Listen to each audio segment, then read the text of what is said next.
Hi, I'm Bill Mills, and we're going back into the painter's bag today to see what kind of tips and techniques we can teach you.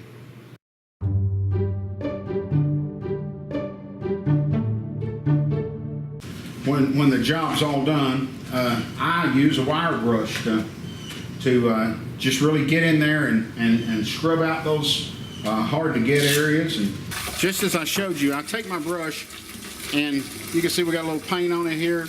So I'll just take and let me turn this water down a little bit and see, I'll work this paint toward the end, work all the paint out of it. Then I'll start just squeezing the paint out of it, the excess paint, give it a good scrub in here and clean up my edges. You can take, this is where, when I get it on the handle and things of this nature, this is where our wire brush is going to come in handy.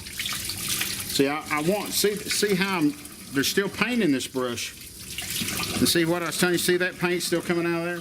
So what I want to do is, I want to keep wrenching this brush, because if I leave it like that and I think, well, that's good enough. Well, actually it's not. I want to clean it up to where my brush is just clear water coming out of it. So, see that? Now we got a clean brush. Then I take my wire brush and I want to give that thing a good going over with this wire brush and clean my edges.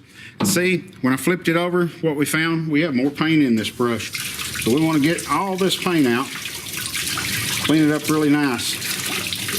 So just keep working that water in there and until we get it all cleaned up. Use our wire brush on it, and that'll help straighten the fibers in the brush.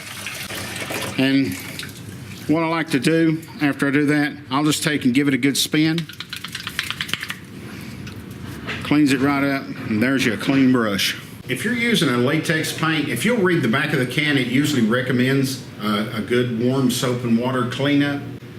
Rule of thumb is normally what you clean that up with is what you can thin it with. With an oil base, you've got to thin it with paint thinner, and you will have to clean it up with paint thinner because water won't cut oil. This is our roller nap, and you think, well, that looks pretty neat. I just washed that out with a water hose. I've had some people say, I just throw it away. Those are too expensive to throw away. So what I use this tool for, I want you to look at something. See all the paint that's still left in this?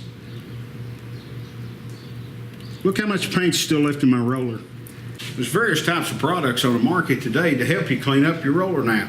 But if you can and you want to purchase one of these, they're a pretty handy little tool. I use them quite often when I'm cleaning up, when we get done at the end of the day. And I'll just run my nap under the water and get it loaded up with water and my paint. And I'll hold that down in the sink and give this thing a spin.